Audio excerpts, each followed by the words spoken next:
हमारे अवेसी सब आकर के बड़े बड़े वादे करके चले गए कि आके अवेसी हॉस्पिटल खोलूंगा और यहाँ पर आकर के अवेसी कॉलेज बनाऊंगा, रेलवे स्टेशन खुलवा दूंगा। तो उन्होंने क्या किया आखिर? मुझे जितना करना पड़ेगा, अपना अगर मुझे खून भी बेचना पड़े तो मैं खून भी बेच करके यहाँ की अवाम का हक अदा करने का काम करूंगा। और रहा बात यहाँ बड़े बड़े लोगों की बात जो कर रहे हैं, यहाँ पर जो एमआईएम और जदयू है और कांग्रेस है, इन लोगों ने अब तक क्या किया है, इलाके में क्या किया है?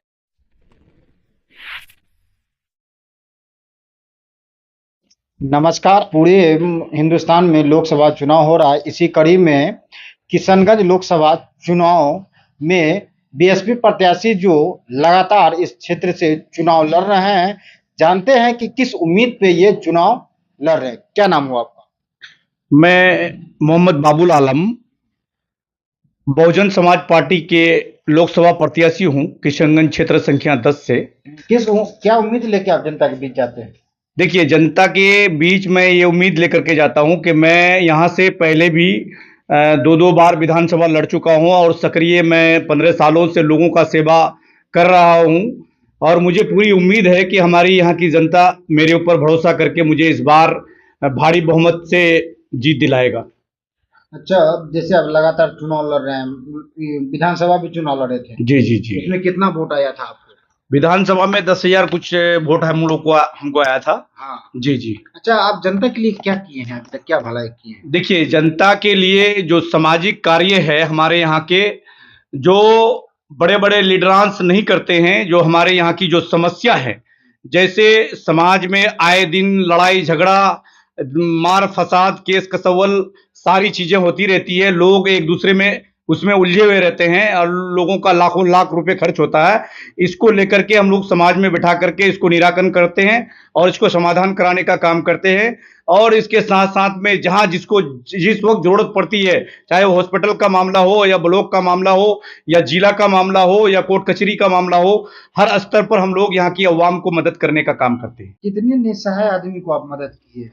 बहुत सारे लोगों को मदद किए हैं। जिस तरह से आपको पता ही होगा कि अभी हम लोगों के यहाँ पर जो लॉकडाउन लगा था, जो हमारे यहाँ के प्रवासी बच्चे देश के हर राज्यों में बसते हैं, जो कमाने कजाने के लिए जाते हैं अपने माँ बाप को और परिवार घर परिवार को छोड़ करके, ऐसे बच्चे जो भूख की कगार पर थे, उनके पास खाने पीने तक के लिए मोहताज थे वो लोग, उस वक्त हमारे यहाँ के बड़े बड़े लीडरांस थे, किसी ने उन लोगों को मदद नहीं किया, मगर मैंने अपने पार्टी के माध्यम से और अपने माध्यम से उन लोगों को देश के हर राज्य में, चाहे वो पंजाब हो, बंबई हो, दिल्ली हो, हरियाणा हो, महाराष्ट्र हो, राजस्थान हो, गुजरात हो, बेंगलोर हो, हर राज्य में मैंने अपने यहाँ के अप्रवासी मजदूरों को मदद करने का काम किया, राशन पानी मुहैया कराने का काम किया।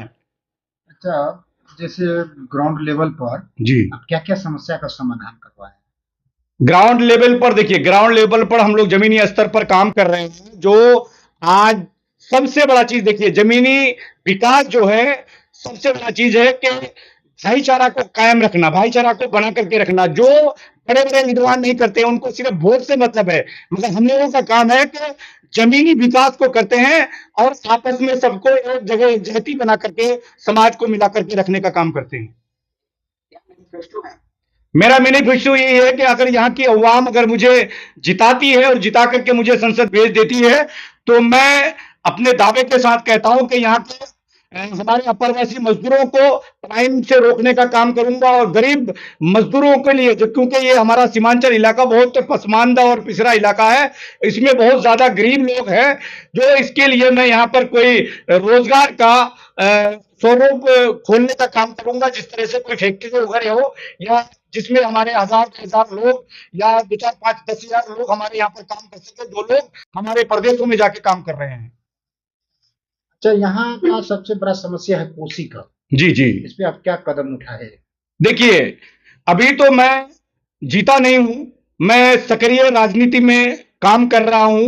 हमसे जितना हो सकेगा हम उसके लिए भी काम करेंगे और यहाँ की अवाम के लिए मुझे जितना करना पड़ेगा, अपना अगर मुझे खून भी बेचना पड़े तो मैं खून भी बेच करके यहाँ की अवाम का हक अदा करने का काम करूंगा। उत्तर प्रदेश में एक सीट आया और बहुत कुछ नहीं कर पा रही है, आपने बीएसपी से चुनाव लड़ना क्यों चूज किया? देखिए, इतने बड़े राज्य में उत्तर प्रदेश में एक सीट, आपका सवाल बहुत अच्छा है। बहुत बहुत धन्यवाद आपका। क्योंकि देखिए, बीएसपी को एक सीट आना ये बीएसपी की कमी नहीं है, ये बीजेपी और आरएसएस के लोगों ने ईवीएम के माध्यम से हमारे यहाँ के अवाम को ठगने का काम किया है। अवाम को ठग करके उनका इसका वोट उसमें जाकर के इन लोगों ने अपना पूरे देश भर में सरकार बनाने का काम किया है। चुनाव लड़ती है क्षेत्र में, जैसे आपके क्षेत्र में एमआईएम है, जेडीयू है, अन्य पार्टी है जी। उनके राष्ट्रीय अध्यक्ष जो है उनके अपने कैंडिडेट के प्रचार प्रसार के लिए आते हैं जी। लेकिन आपके पार्टी के जो मुखिया हैं जी जी जी, वो आमतौर पे देखा जाता है कि कैंडिडेट तो फील्ड में देते हैं लेकिन प्रचार प्रसार नहीं करते। क्या कुछ प्लान मिला है ऐसा कि वो भी? देखिए, मेरा अभी कल ही रात में मेरा हमारे जो बिहार के राज्यसभा सांसद हैं रामजी गौतम सर, उनसे मेरी बात हुई है। मैंने प्रोग्राम के लिए भी उनसे बात रखा है अपना, और हमारे नेशनल कोऑर्डिनेटर हैं डॉक्टर लाल मेधाकर जी, उनसे भी मेरी बात हुई है। वो भी प्रोग्राम की हमारी तैयारी चल रही है और अब प्रोग्राम देंगे हमें, और वो लोग हमें काफी कोऑपरेट भी कर रहे हैं। हमारे बीएसपी के जितने भी पदाधिकारी लोग हैं जो हमारे साथी, वो हर तरह से हमको मदद करने का काम कर रहे हैं। और रहा बात यहाँ बड़े बड़े लोगों की बात जो कर रहे हैं, यहाँ पर जो एमआईएम और जेडीयू है और कांग्रेस है, इन लोगों ने अब तक क्या किया है, इलाके में क्या किया है। सीमांचल इलाके में जो हमारे इस बार 20 विधानसभा में हमारे अवेसी सब आकर के बड़े बड़े वादे करके चले गए कि यहाँ के अवेसी हॉस्पिटल खोलूंगा और यहाँ पर आकर के अवेसी कॉलेज बनाऊंगा, रेलवे स्टेशन खुलवा दूंगा। तो उन्होंने क्या किया? आखिर कुछ नहीं किया उन्होंने। उनका कहना है कि उनके जो है 4 विधायक भाग गए इस वजह से। लेकिन मेरा प्रश्न दूसरा है, पिछले बार बिहार के विधानसभा में 2020 में एक प्रत्याशी जमा खान साहब बीएसपी के बल से जीत के आए, लेकिन उन्होंने थोड़े ही दिन बाद जो है पाला बदलते हुए जेडीयू के गोद में जाके बैठ गए। अगर आपको किशनगंज की जनता वोट करती है तो और आप चुनाव जीतते हैं तो क्या उम्मीद करें कि आप भी इसी तरह जो सरकार में होंगे उनके गोद में जाके बैठेंगे? जी नहीं, मैं बीएसपी का एक सक्रिय कार्यकर्ता हूं और बीएसपी का ईमानदार सिपाही हूं, और मैं आज तकरीबन 12 सालों से इस पे टिका हुआ हूं।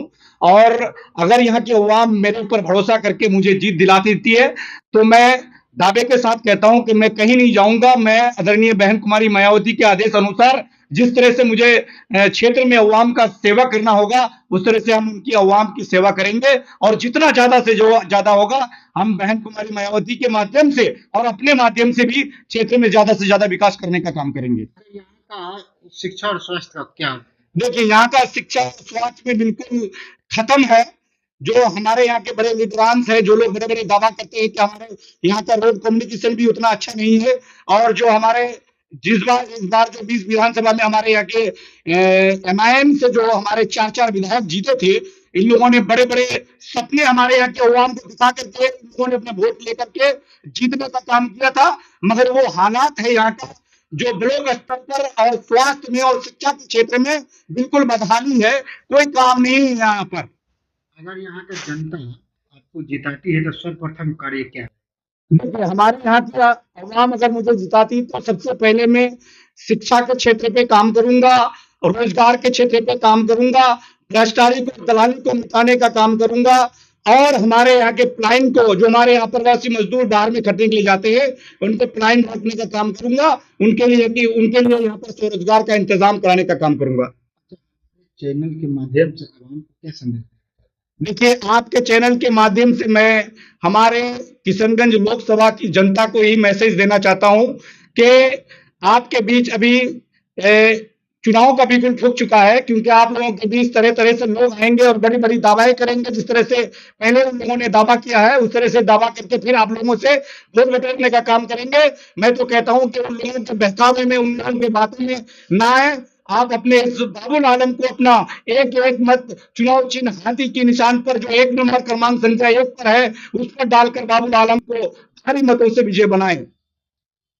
ये थे बीएसपी प्रत्याशी जो अपने आप में कह रहे थे कि हम सबसे अच्छे उम्मीदवार हैं और जनता से अपील कर रहे हैं कि हमको एक बार जिताए और सेवा करने का मौका दे। कैमरामैन के साथ नदीम राजा, सीमांचल न्यूज एक्सप्रेस, किशनगंज, बिहार।